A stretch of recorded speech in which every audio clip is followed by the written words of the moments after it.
કેમેરો ખોલવાનો છે, કેમેરો ખોલીને આ રીતે એને રાખશો તમે એટલે ઓટોમેટિક નીચે લિંક આવશે. આ લિંક તમારે દબાવવાની છે એટલે તરત આવશે કે જોઈન, તમે ગ્રુપમાં જોઈન થઈ જશો ઓટોમેટિક. હા, આંબાનું આ આંબા માટે અમે ગ્રુપ બનાવ્યું છે કે આવતા વર્ષે આપણે આંબામાં કંઈ પણ પ્રોબ્લેમો હોય, કોઈ ખેડૂતનું સારું રિઝલ્ટ હોય તો આમાં આપણે ચર્ચા કરી શકીએ. તો તમે બધા આજે જોઈન થઈ જજો અને આનો કેમેરામાં, બરોબર ને? આમાં 1200 ખેડૂત સુધી જોઈન થઈ શકે. તો આપણે ભવિષ્યમાં સારી સારી આંબાની માહિતી આમાં મૂકી શકીએ. અને મહેરબાની કરીને કોઈ બીજો મેસેજ આમાં નહીં કરવાનો, પ્લીઝ. કોઈ પાકનો નહીં કરવાનો, કોઈ બીજી વસ્તુનો નહીં કરવાનો. રીંગણું મરી જાય છે, આ ન કરવું જોઈએ. મોટી મુશ્કેલી એને પણ એમ નથી ખબર કે નવી કલમ વાવી છે તો કઈ રીતે વાવવાની. આપણે એક જ વસ્તુ ગમે કે કલમ મોટામાં મોટી હોતી લાવી માર્કેટમાંથી, બરોબર ને? બહારથી આપણે સારું દેખાય ને એ પસંદ કરીએ, અંદરથી શું છે ખબર નહીં, એવું નહીં કરવાનું. ગુણધર્મ છે ને કેરીના, જેવી તમે કેરી લાવો છો ને એ ગુણધર્મ તમારી હારે આવવાના છે. એટલે એ કલમ છે, એ રોપો નથી.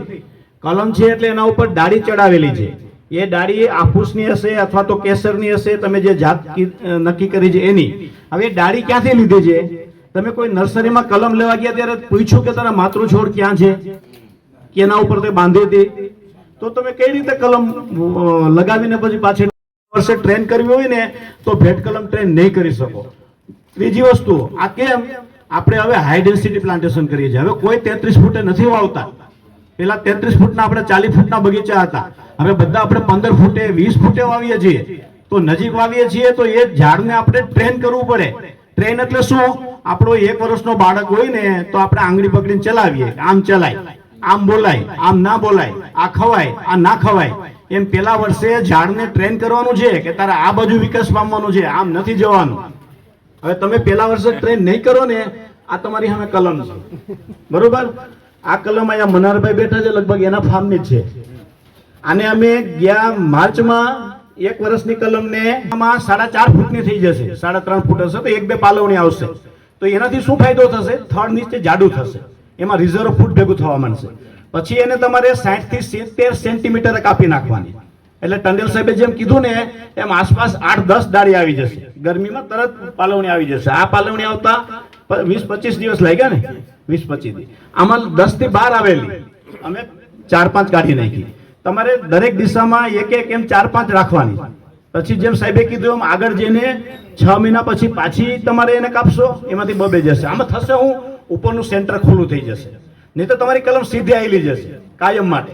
એટલે ઉપરથી ક્યારેય સૂર્યપ્રકાશ સીધો નહીં આવે, હવાની અવર જવર પણ એટલી વ્યવસ્થિત નહીં થાય, કલમ ઊંચી થઈ જશે. કોઈ પણ ઓપરેશન તમે ઇઝીલી નહીં કરી શકો, દવા છાંટવા, કેરી ઉતારવી, આ કરી નાખશો એટલે શું થશે? છત્રી આકારે તમારું ઝાડ થશે. એટલે ઊભા ઊભા તમે ઝાડને મહેનત કરી શકશો. તો આથી ગાંઠ વાળીને જાઓ, કોઈ પણ નવી કલમ વાવો 3.5 ફૂટની જ વાવો. 8 મહિના પછી ફેબ્રુઆરી મહિનો આવે, ફેબ્રુઆરીથી લઈને એપ્રિલ 30 સુધી ગમે ત્યારે તમે એને 60 થી 70 સેન્ટીમીટર જ્યાં ગાંઠ આવતી હોય, ગાંઠની ઉપર આટલી ઉપરથી કાપવાની. બીજો ફોટો બતાવો ને એટલે એમાં હશે. 5 બ્રાંચો રાખવાની, જે નબળી હોય એ કાઢી નાખવાની. આ કામ નહીં કરો તો મુસીબત કાયમ તમારી હારે છે. આપણે ટ્રેડિશનલ આંબાની ખેતી કરીએ છીએ એ જ થશે. આપણે કોઈ એમાં આધુનિક કાયમ માટે લોકો ટ્રેન કરીને રાખે અને લાઈનમાં વાવે, 4-4 ફૂટે 3-3 ફૂટે લાઈનમાં વાવે અને એને ટ્રેન કરે. તો આપણે 10 ફૂટે વાવીએ, 15 ફૂટે વાવીએ, પણ આટલું કામ કરીએ એને છત્રી આકારે પહેલેથી લઈ જઈએ. આને પેલા વર્ષને શું કહેવાય? ટ્રેનિંગ. પ્રુનિંગ ના કહેવાય, શું કહેવાય?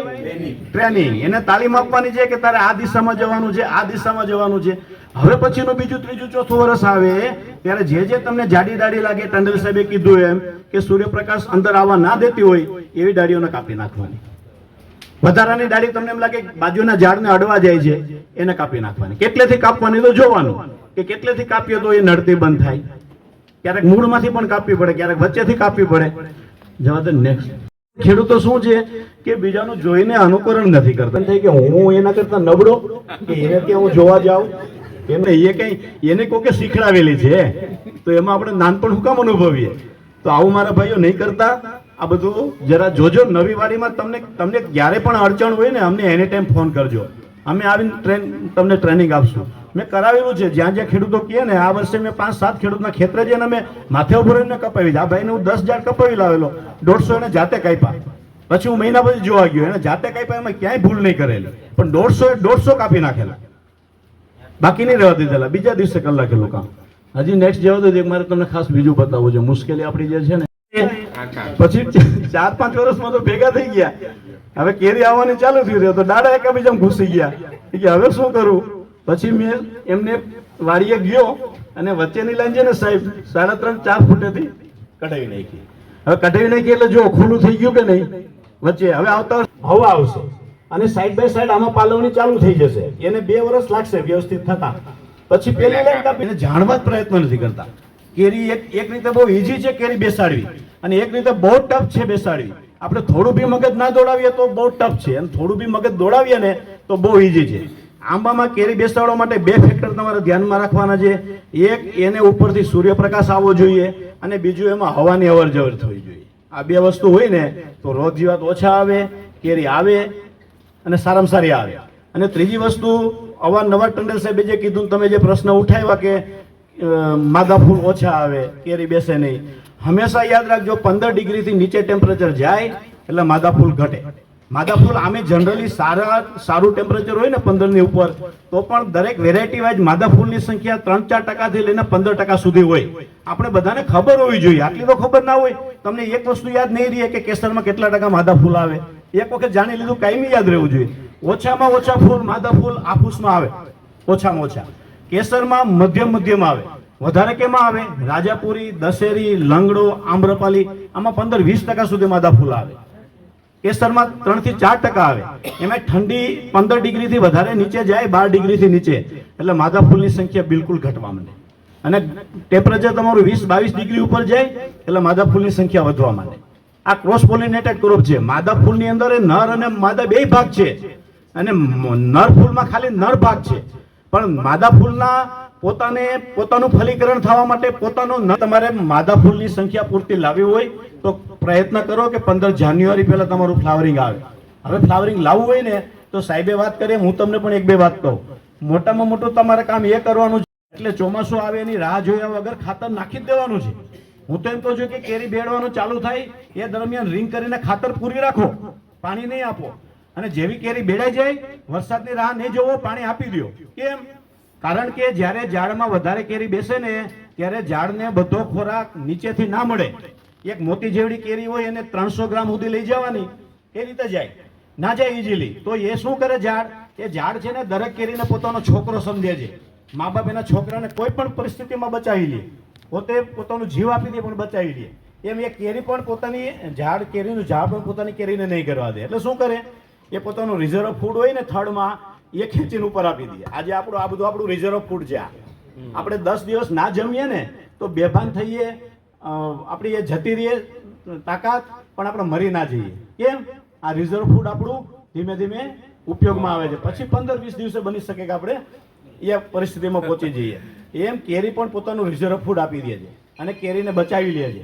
હવે રિઝર્વ ફૂડ પાછું ભરાશે. એકવાર કેરી ઉતરી જશે ને પછી ઝાડને ટેન્શન નથી, પછી ઉપર નહીં જવા દે ખોરાક. તમે નવો ખોરાક આપશો, એ રિઝર્વ ફૂડ ભરાતું ઉપર જશે, પછી પાલવણી આવશે. હવે જેમાં કેરી વધારે આવી હોય એને પણ તમે 2 કિલો ખાતર નાખો, જેમાં કેરી ના આવી હોય એને પણ તમે 2 કિલો ખાતર નાખો. કરો ને આવું ના કરાય. જેને કેરી વધારે આવી છે એનું રિઝર્વ ફૂડ વધારે ખેંચાઈ ગયું છે, એને ખોરાક તમારે વધારે આપવો જોઈએ. જેમાં કેરી ઓછી આવી છે, પાલો બરોબરનો છે, ઓછું ખાતર આપો. એ ખાતરમાં હવે આમાં હું મોટી ટેકનોલોજી, મને કહો આમાં તમારે એગ્રીકલ્ચર કોલેજમાં 4 વર્ષ ભણવા જવાની જરૂર છે આટલું શીખવા માટે? તો યાર મગજમાં રાખો ને કે ખાતર કોને વધારે આપો. તમને ખબર છે કે આટલા ઝાડમાં કેરી વધારે આવેલી, એને થોડું ખાતર વધારે આપો. જે ઝાડમાં નથી આવી એને જો યુનિવર્સિટીએ તો કઈ તમારે એક ઝાડનો ડોઝ આપવા તો ના આવે કે આમાં કેટલું આપવું, આમાં કેટલું આપવું. એટલે એક એવરેજ ડોઝ આપણી યુનિવર્સિટી આપે, પણ પછી આપણે એમાંથી એટલું કરવું પડે કે આપણે જે ઝાડમાં વધારે કેરી આવી છે એને વધારે આપીએ. અને બીજું, વરસાદ રાહ જોયા વગર આપશો તો ફાયદો થશે. દાખલા તરીકે ક્યારેક આપણે ત્યાં ચોમાસું 20-25 જૂન સુધી નથી આવતું અને આપણી કેરી બેડ પૂરી થઈ જાય છે 1 જૂને, એટલે આપણે 20-25 થી ખાલી ગયા. હવે તમે જો બેડી લીધી 1 જૂને પાણી હોય ને આપી દો ને તો નવા મૂળ ચાલુ થાય, તંતુ મૂળ. જૂના મૂળ બધા પૂરા થઈ ગયા હશે, સિઝન પૂરી થશે એટલે તો નવા મૂળ તરત ચાલુ થશે અને ખોરાક લેવાનું ચાલુ કરશે. વહેલો ખોરાક લેશે, વહેલું થડ ભરાતું જશે અને સમયસર જુલાઈ-ઓગસ્ટમાં પાલવણી આવી જાય ને તો કેસરની પાલવણી 3-4 મહિનામાં સરસ પાકી જાય અને ડિસેમ્બરમાં ફ્લાવરિંગ આવી શકે. વહેલું ફ્લાવરિંગ લાવવા માટે આ એક રસ્તો છે કે ખાતર પાણી વ્યવસ્થિત આપીએ ઝાડની જરૂરિયાત મુજબ, અને આપણે સમયસર આપવામાં મોડું ના કરીએ. લાવી શકો છો. અને તમે 15 ડિસેમ્બર પહેલાં જો ફ્લાવરિંગ લાવી દીધું તો તમે રાજા. અને પછી વચ્ચેનો પીરિયડ 15 જાન્યુઆરી ફેબ્રુઆરી પછી ટેમ્પરેચર વધે, ફ્લાવરિંગ આવે તો હદવાર બેસાણ આવે, ઝુમખામાં આવે, ઝુમખામાં આવવાના કારણે નહીં ટકે. અને પછી ટકી ગયું તો ટેમ્પરેચર એટલું સડનલી વધી જાય કે ડાયરેક્ટ 35 ડિગ્રી ઉપર જતું રહે. એટલે તમારા આવડા મરવા થઈ ગયા હોય લખોટી જેવડા એ પણ કરે. એટલે પાછળ જોખમી, બેસી શકે પાછળ કેરી જોખમી. એક તો મોડી તૈયાર થશે, એ વખતે જો પાલવણી ચાલુ થઈ ગઈ તો એના કારણે પણ ઘડશે. એટલે ખેડૂત મિત્રો, આંબાની ફિઝિયોલોજી એને કહેવાય. શું કહેવાય? ફિઝિયોલોજી એટલે આપણે શું કહીએ, હા, પ્રકૃતિ છે ને ભાઈ. આપણી પ્રકૃતિ, કોઈને કફ થઈ જતો હોય, કોઈને બીજી પ્રોબ્લેમ હોય, એ પ્રકૃતિ છે. આની પ્રકૃતિ આંબાની સમજવી બહુ ભારે છે, પણ તમે સમજવા પ્રયત્ન કરો તો બહુ ઈઝી છે. આ બધી વસ્તુને જાણવા પ્રયત્ન કરો ને તો આંબો પાક એટલો કઠણ નથી. અને છેલ્લી વાત કરી દો, વધારે ટાઈમ નહીં લઉં, કારણ કે આજે આપણે ઘણી ચર્ચા કરવી છે, તમારી પ્રશ્નોત્તરી સાંભળવી છે. છેલ્લી વાત તમને કરી દો કે આ ગ્રુપમાં બધા વ્યવસ્થિત જોડાજો અને પ્રાકૃતિક ખેતી કરજો. ટંડેલ સાહેબે પણ વાત કરી, અહીંયા ખેડૂતો બેહેલા છે. આ બેહેલા છે ભરતભાઈ સણવલાના, આ મનહરભાઈ આપણા ઓલપાડના કનાજના છે. આ વર્ષે એને ત્યાં ઝુમખા કેરી આવી છે. તમે આમાં ગ્રુપમાં જોડાયેલા છો ને, એને કાલનો તમને 5 મિનિટનો એનો વિડીયો મેં જે મહિના પહેલા ઉતાર્યો છે ને, એ પણ હું ગ્રુપમાં મૂકીશ, તમે જોજો. તો તમે રાસાયણિક દવાનું ભારણ થોડું ઓછું કરો, થોડી દવા ઘરે બનાવો. તમે મજૂરિયા છે ભાઈ, 10 પ્રકારના પાંદડા લઈ આવે અને બેરલમાં બોળી રાખે અઠવાડિયું, અથવા તો ઉકાળી નાખે અને એને તમે છાંટો. 10 પાણી અર્ક બનાવો, બ્રહ્માસ્ત્ર આ બનતો હોય તો જેની પાસે દેશી ગાય છે એને કયો 5 રૂપિયા લીટર ખરીદી લાવો, દવા કરતા સસ્તું જ પડશે. તમે એની કેરીમાં છે ને ઝારા બાજી જાય, 8-10 કેરી લાગી હોય એની બાજુ પેલા ભૂકાયેલા મૂળના ઝારા બાજી જાય. તમને ખબર જ પડે કે આ પ્રાકૃતિક છે, આમાં કેમિકલ દવા છાંટી નથી, કારણ કે ઝારા બાજી ગયા હોય. અને આપણી કેમિકલમાં તો હું હારું, એક જ કેરી બી લટકતી ના હોય, મોર આખો ચોખ્ખો હોય, પણ કેરી બધી ગરી જાય. એટલે આપણે કેરીમાં ઘણી મુસીબતમાંથી પસાર થઈ રહ્યા છીએ. આપણે નથી ઈચ્છતા કે આપણા ખેડૂતોને કેરીના ઝાડ કાપવા પડે, આપણે એવું નથી ઈચ્છતા. તો આપણે વહેલી તકે સજાગ થવું પડશે. આ તાલીમ છે ને આપણે નીચેના સ્તર સુધી લઈ જવી પડશે અને એકાબીજા દરેકે માઉથ પબ્લિસિટી કરવી પડશે. અમે ક્યાં સુધી પહોંચશું? બધી જગ્યાએ નહીં પહોંચી શકીએ ને. તો તમે પણ જે કંઈ જાણતા હોય તે તમે કરતા થાવ, તમારું સારું થાય તો બીજાને બતાવો. આ મનોહરભાઈને કેમ વચ્ચેથી ઊભું થવું પડ્યું?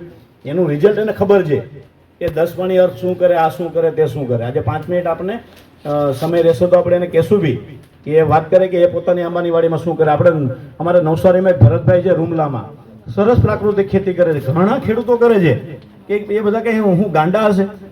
બધા તો ગાંડા નહીં હોય ને, કઈ રૂપિયા નહીં હોય દવા છાંટવા માટે રાસાયણિક, એવું કંઈ નથી ભાઈ. આપણને વિશ્વાસ નથી અને એને વિશ્વાસ છે. તમે તમારી પાસે 2 હેક્ટરની વાડી હોય તો 1 એકરમાં કરો. તમને વિશ્વાસ નહીં હોય તો 1 એકરમાં તમે દવા છાંટવાનું બંધ કરો રાસાયણિક.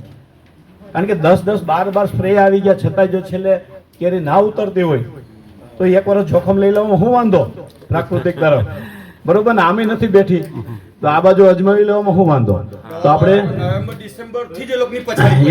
એના આપણે ચર્ચા કરશું. મનોહરભાઈ બી થોડી વાતો કરશે.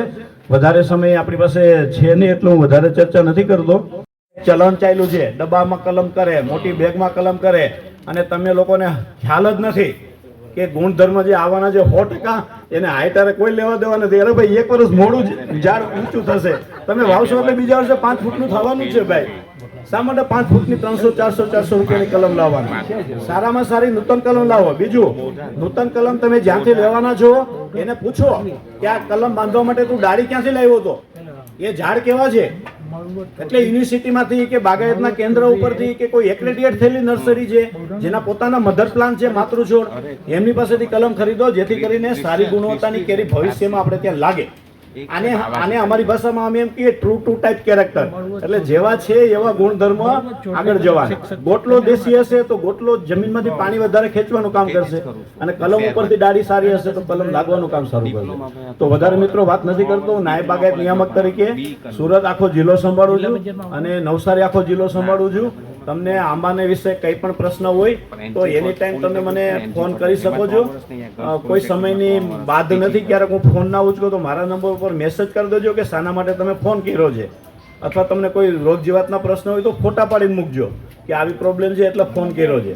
તો ડેફિનેટલી કેવીકે જે અમે જે યુનિવર્સિટી જે અમારું કામ સંકલિત જ છે બધાનું કે ખેડૂતની આવક કઈ રીતે વધે, ખેડૂતની આંબા આ વર્ષે આપણે કેમ્પેન લાવ્યા છીએ ગ્રો મોર ફ્રૂટ ક્રોપ એટલે વધારે ફળ પાક વાવો. બરોબર ને? હવે અહીંયા તમે રાડો પાડો છો, કેરી બેસતી નથી. તો એ કેમ્પેન અંતર્ગત નવા ફળપાકો પણ આપણે વાવતા થઈ. આપણે ત્યાં ફણસની બહુ કિંમત છે. ફણસ તમે બજારમાં લેવા જાઓ તો ખબર પડે શું ભાવે પડે છે. પણ આમાં બે લોકો એમ નહીં કે મારે 5 ગુઠાની વાડી છે, સેઢા પડે 2-4 ઝાડ હશે. વાડી ફણસની વેરાયટી આપણા આપણું ગણદેવી સંશોધન ફાર્મ છે, ફળ સંશોધન ફાર્મ, ત્યાં પણ 3-4 વેરાયટીઓ છે. એવી 8-10 પાકની વેરાયટીઓ છે જુદા જુદા. તો આપણે ફળપાકમાં આંબાની સાથે થોડા બીજા પણ નાના મોટા બગીચા કરીએ જેની કિંમત માર્કેટમાં સારી આવે છે અને આપણે ત્યાં થઈ શકે છે. તો મિત્રો વધારે વાત નથી કરતો, સમય લેતો આપણે ફરીથી ચર્ચા કરશું. આપણી વચ્ચે માનનીય વાઇસ ચાન્સલર સાહેબ જેટપી પટેલ સાહેબ ઉપસ્થિત. ટાઈમ એડજસ્ટ કરો ઇઝી નથી હોતો, છતાં એ બિલકુલ સમય લઈને આવ્યા છે. તો સાહેબને હૃદયથી ખરેખર અમે કેવીકે અને બાગાયત તરફથી સાહેબ આપને ખૂબ આવકારીએ છીએ અને આપનો આભાર પણ વ્યક્ત કરીએ છીએ કે આપે સમય આપ્યો છે.